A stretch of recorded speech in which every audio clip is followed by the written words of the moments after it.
Uji coba pembelajaran tatap muka hari kedua di Kota Semarang dilaksanakan di 5 sekolah, salah satunya di SMK Negeri 7 Semarang yang diikuti 104 siswa dengan materi praktek di bengkel yang tersedia di sekolah.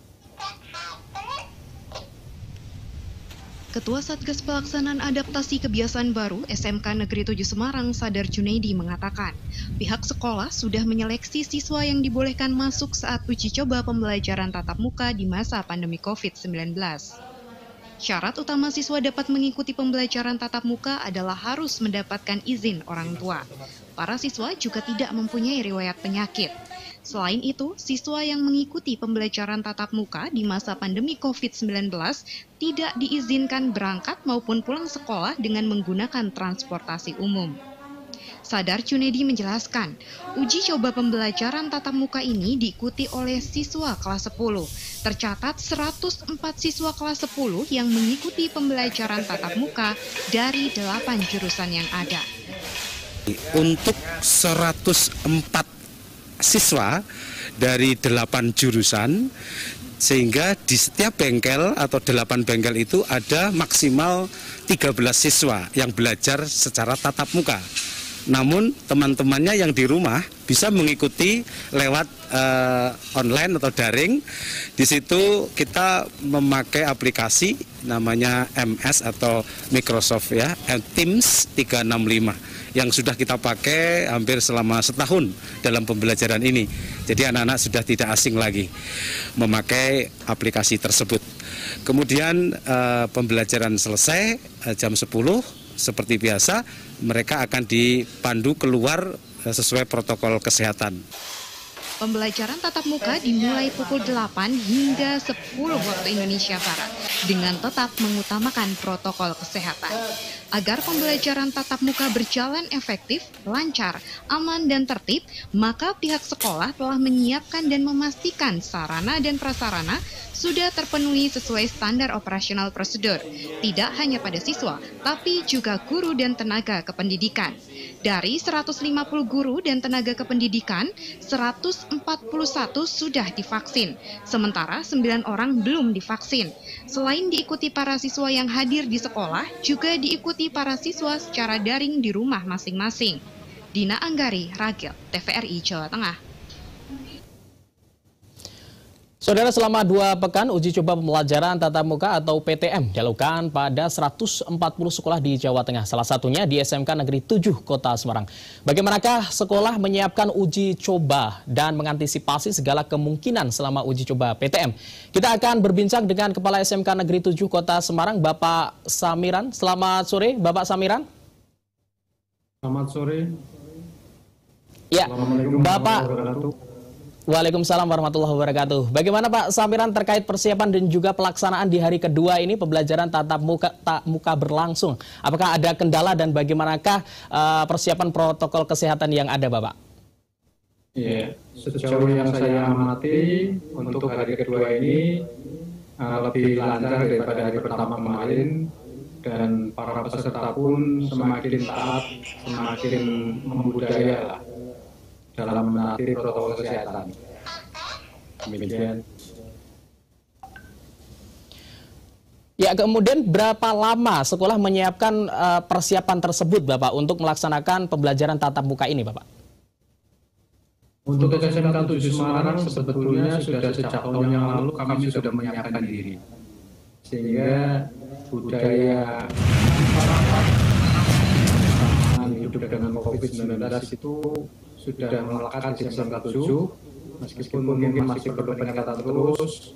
Namun hari ini karena sudah kami budayakan sejak setahun yang lalu, insya Allah alhamdulillah sudah tidak ragu-ragu lagi untuk menyelenggarakan PTM pada uji coba tahun ini, kali ini, periode ini.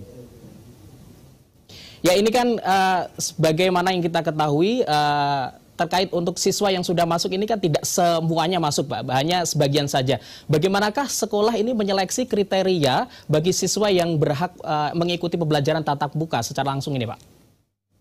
Iya, kami prioritaskan untuk yang kelas 10 dulu, karena kelas 10 yang hampir sama sekali tidak pernah ketemu dengan kami Bapak Ibu guru dan belum pernah sampai ke sekolah. Hanya hari pertama saya duduk ketika MPLS masa pengenalan lingkungan sekolah, kemudian dari ketua MPLS pun tidak diperkenalkan lagi sehingga sampai hari ini baru masuk ke SMK Negeri 7 Semarang dalam uji coba PTM. Kemudian terkait dengan siapa yang harus kita pilih, yang jelas tadi setelah kelas 10 yang diprioritaskan, kemudian karena SMK maka kami pilih untuk uji coba di praktek, di pelajaran praktek.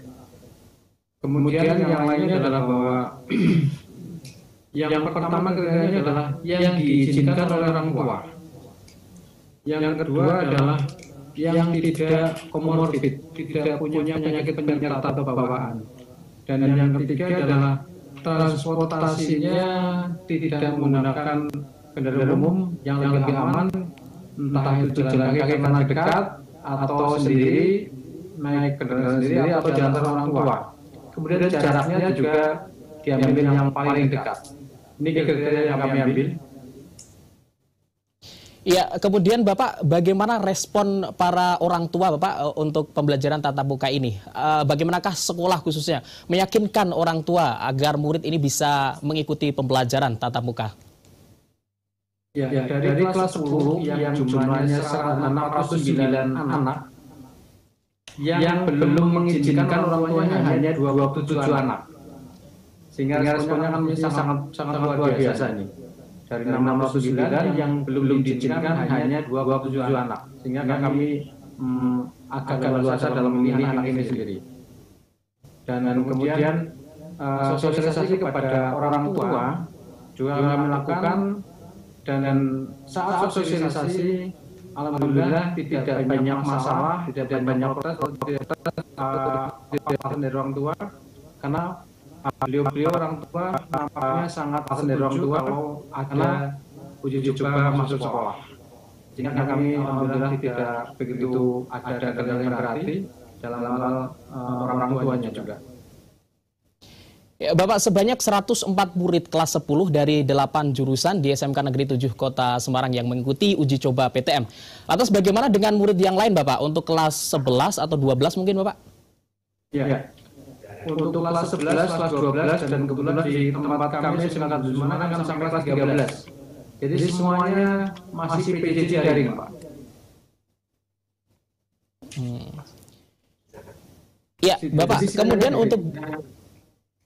untuk para guru, ya silakan Bapak dilanjutkan. Iya, kan hanya 104, sehingga yang kelas 10 jumlahnya 609, yang di sekolah hanya 104, maka yang lainnya juga daring. Dalam daring pun ini kami live, sehingga mereka dapat mengikuti pelajaran dari rumah dan bisa melihat langsung berkomunikasi langsung dengan guru dan teman-teman di sekolah yang tatap muka, karena kami siarkan secara live. Ya, tentunya bagi murid yang tidak mengikuti pembelajaran secara langsung kemungkinan besar akan merasa bosan dan juga merasa iri juga kepada yang lain yang mengikuti pembelajaran secara langsung. Apakah nanti akan ada rencana pembagian murid, Pak? Bisa sebagian masuk dan sebagian tidak. Apakah akan ada kebijakan tersebut? Sementara ini untuk tahap sekarang ini masih anak 104 itu tetap. Mudah-mudahan nanti ketika ini berhasil, kita ada perluasan.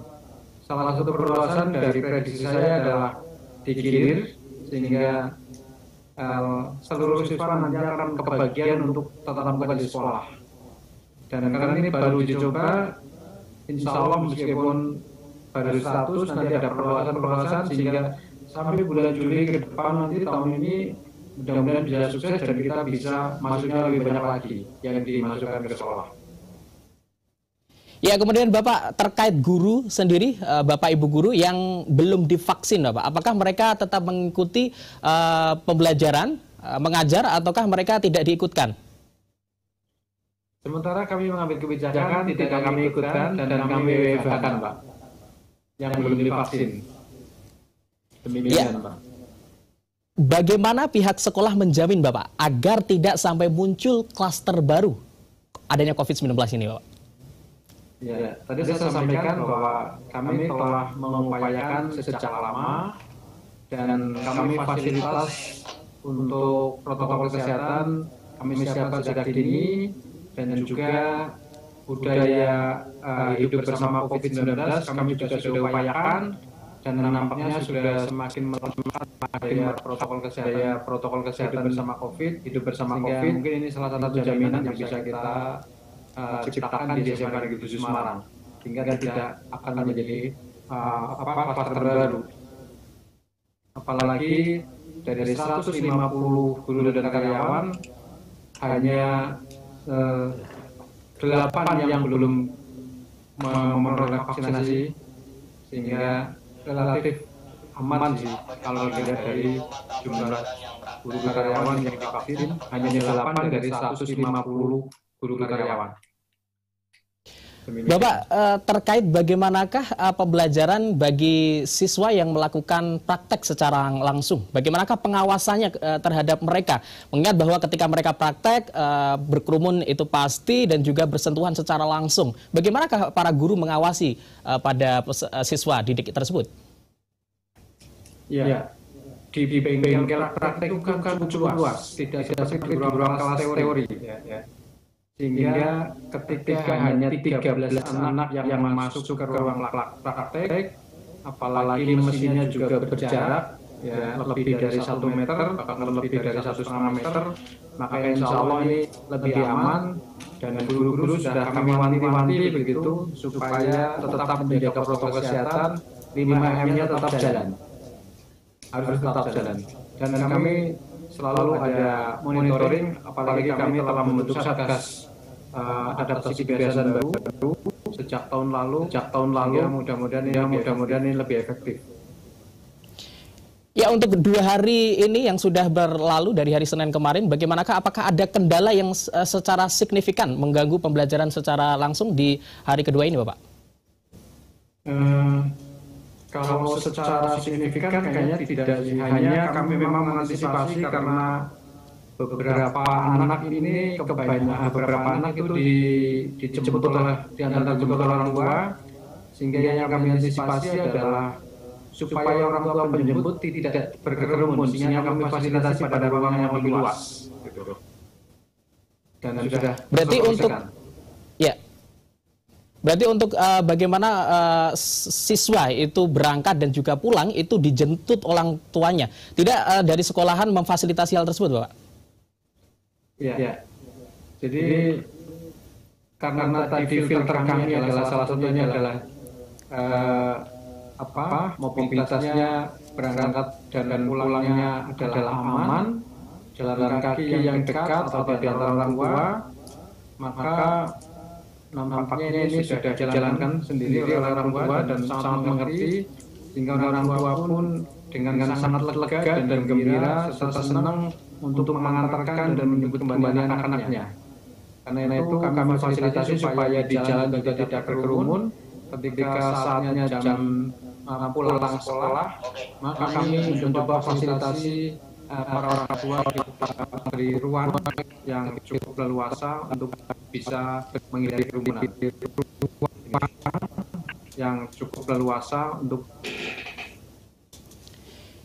Ya, Bapak Samiran, berbicara terkait skenario jika nantinya ada salah satu siswa atau siswi ataupun guru yang terkonfirmasi positif COVID-19, apakah nanti pembelajaran akan di stop atau bagaimana? Bagaimana skenario dari sekolah untuk menyikapi hal tersebut?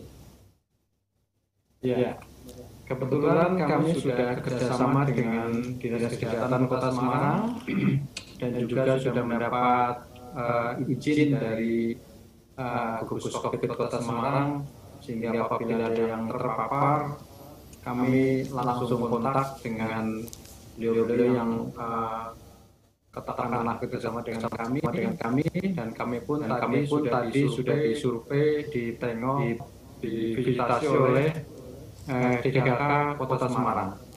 Dan apabila nanti ada yang terpapar, kami juga akan langsung koordinasi dengan terutama dari DKK Kota Semarang dan juga Dinas Pendidikan dan Kebudayaan Provinsi Jawa Tengah.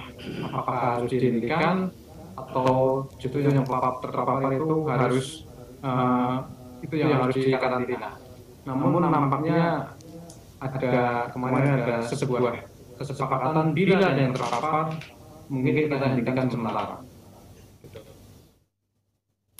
Ya, terima kasih atas informasinya Bapak Samiran, Kepala SMK Negeri 7 Kota Semarang. Sehat selalu Bapak. Kami doakan semoga pembelajaran tatap muka ini berjalan sesuai dengan rencana dan seluruh siswa dan juga guru sehat selalu.